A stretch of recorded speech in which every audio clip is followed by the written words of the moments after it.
As you can see here, this is the Blu-ray anniversary edition of a Goofy movie. This is a Disney Movie Club exclusive. This was sent to me by Frank Hill. It's Frank. He was kind enough to send this to me. Honestly, this would have been anniversary-wise. This would have been a lot better to see come out this year because this year is the 25th anniversary. So seeing the number 25 on there would have been nice. My estimation, this came out, I would say about 2015 maybe. I'm not really sure. I have to look at the date here, for example.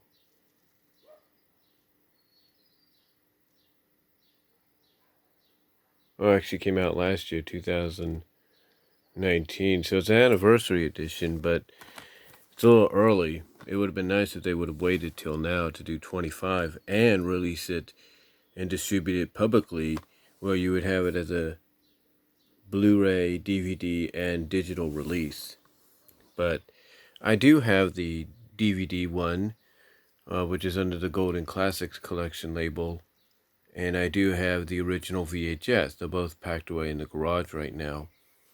I also actually have the original Disney magazine clippings. I clipped these out of the original Disney Channel magazine back in '95 of the making of a Goofy movie, which was hosted by Jenna Von Oy, who is the voice of Stacy, known for her role as Six on Blossom.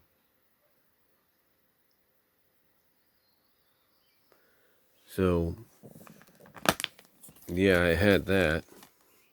And then, of course, here's the Blu-ray. Not really much to it. It's like I said, it's a movie club exclusive. But it would have been nice if they would have waited for a Blu-ray release this year, publicly, to be released. Now, they did release the sequel, An Extremely Goofy Movie, on Blu-ray too.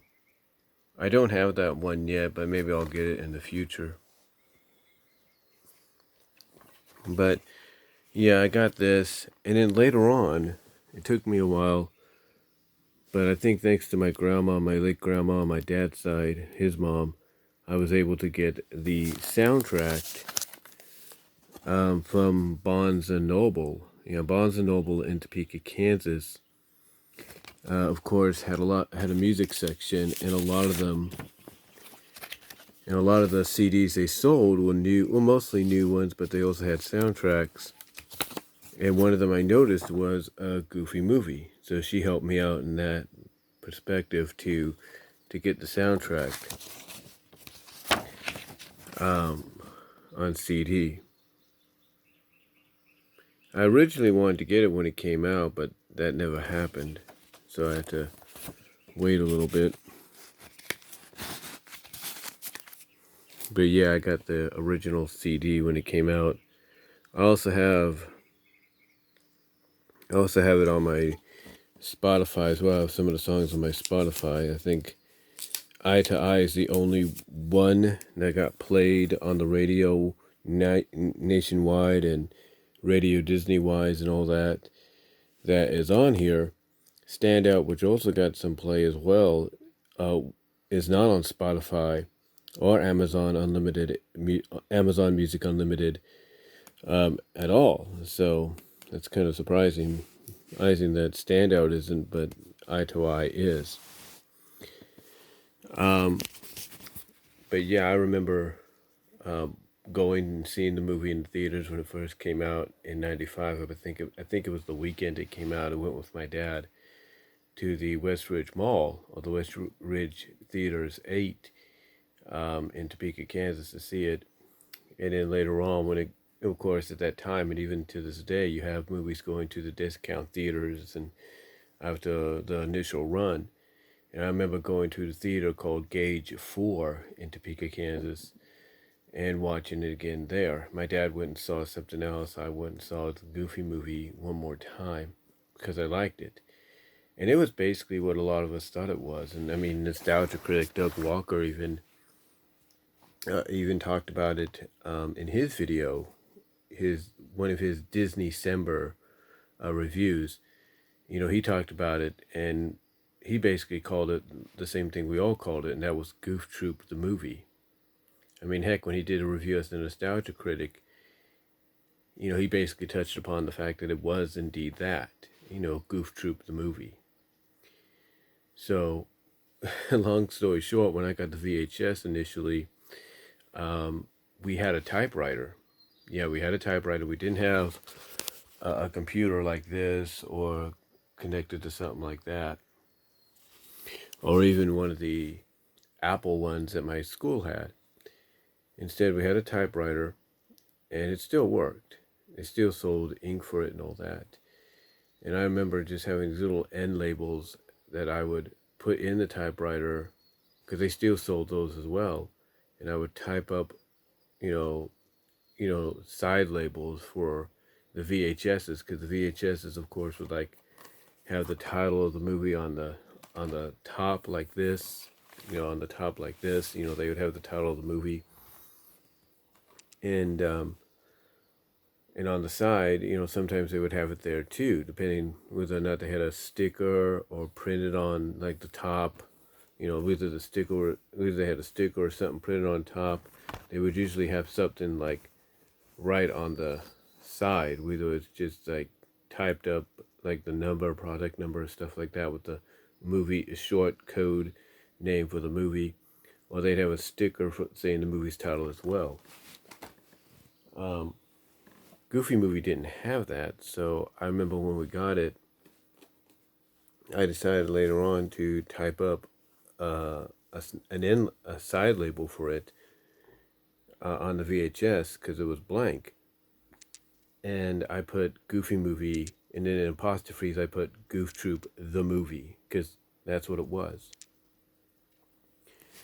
And I liked it. I really did. Like I said, I've seen it. I saw it in the theaters twice. Like I said, initially at the Westridge 8 theaters in Topeka, Kansas, and then later on at the Discount Dollar Theaters, Gauge 4. I was just so happy to see it, because I enjoyed it. And to me, it was initially, what I was watching was initially Goof Troop the movie. I mean, afterwards, you take a look at some of the Disney Adventure magazines, and I think I have one of them where initially it's a Goof Troop story, and it's based after a Goofy movie.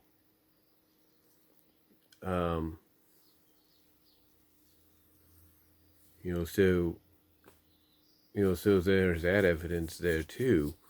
And then, of course, if you want any further evidence, take a look. Take a look at the recent, second episode of season 3 of the new DuckTales series, and there you go. And then even before that, you take a look at House of Mouse and the episode Max's Embarrassing Date. They pretty much connect everything together, if you will. And what was I trying to say? And again, it's to me, I was just. Hold on. Sorry about that. I lost my train of thought for a second. I thought I heard something, but anyway, like I said, basically a lot of people pretty much, and even Disney themselves, like I said, were basically acknowledging that, through House of Mouse, through the Disney Adventures magazine, and then of course recently with, DuckTales Quack Pack episode, second episode of season 3, they're basically acknowledging that, Goofy Movie was indeed Goof Troop the movie. And the only reason it never was given the Goof Troop name when it became a movie was because of DuckTales, the movie Treasure of the Lost Lamp. And I think Disney didn't want to attach a Disney Afternoon title to a movie based on the Disney Afternoon show that it was based on. That they wanted to try to go somewhere completely different. So even though, we had Goofy, we had Max, we had PJ, we had Pete, they didn't call Goof Troop the movie. They just called it a Goofy Movie, and that was it. Even though the font and the title was stylized very identical to Goof Troop. So, obviously, basically doing that helped make it a big success. Even though I'm pretty sure a lot of people knew it was Goof Troop the movie, it just was never, looked at or treated as such, even though it was, basically Goof Troop the movie. The extremely goofy movie, I'll say this, when that came out, I was happy to see that. Even though it's direct to video, I liked it. I like the fact that when you connect both films, I like the fact that both of them take place in real time, because this takes place, Goofy movie takes place basically at the tail end of Max's freshman year, and 5 years later, if you will, almost 5 years later, you have an extremely goofy movie beginning at the start of his freshman year in college. So it's like stepping in real time, if you will, because if you think about it from a real time perspective, 95, 96, Max is a sophomore. 97 or 96, 97, he's a junior. 97, 98, he's a senior.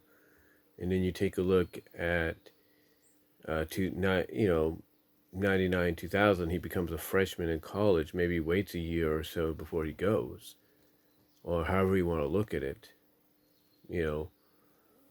Like I said, you could look at 90, 95, and I could relate with it because, I was in that same way, 95, 90, 94, 95 freshman, 95, 96 sophomore, 96, 97 junior, 97, 98 senior. I can understand that. So you might say, well, how does that work with an extremely goofy movie? Well, you got to remember that the movie was still kind of in post-production and all that around the fall seasons and all that. So that's probably how it worked out. So anyway, I like the idea that we had real time kind of associated with both sequels. And speaking of the sequel, I'll find it. I also have the sequel's soundtrack, which is pretty cool as well. I have the soundtrack to the sequel as well. So, and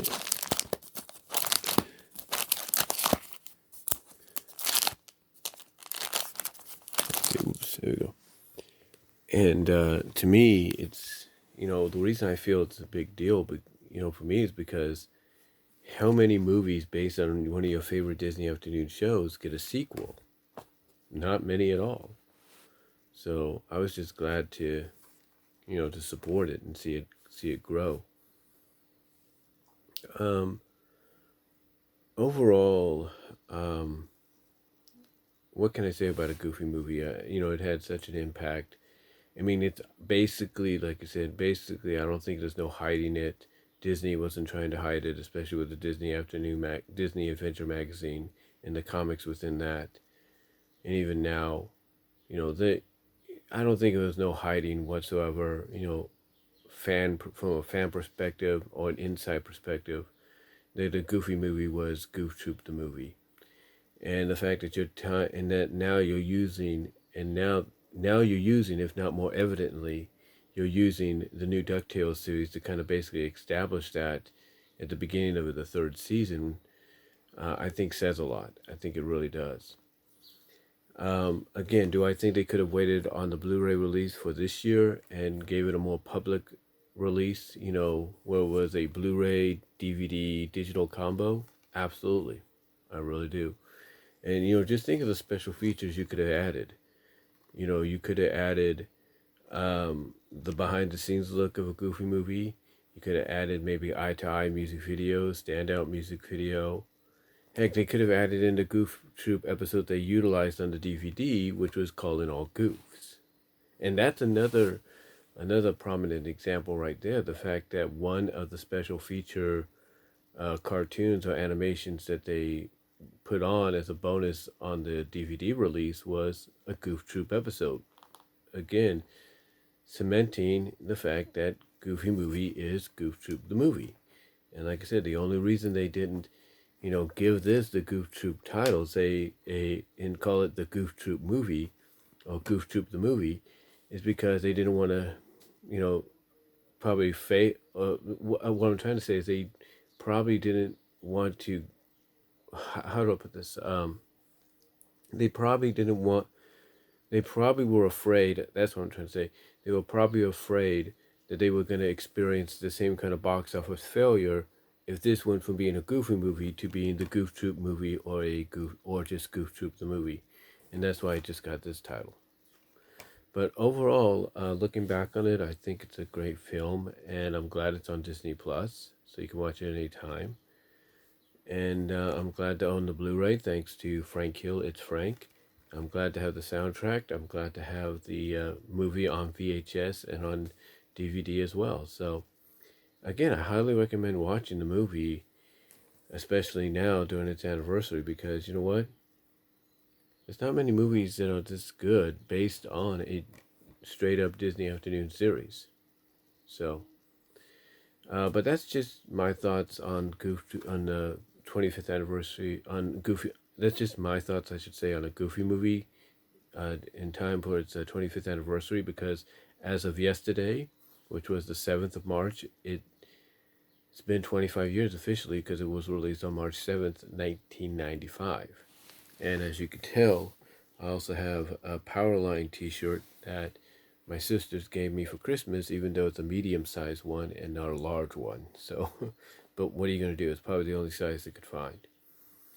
But anyway, though, guys, I just thought I'd share my memories on a Goofy movie, why it means a lot to me. And let me know what you guys think. Comment down below. Respond if you like. And I am out. Take care. Be safe. And that's all I'm going to say. But 25 years? It's hard to believe.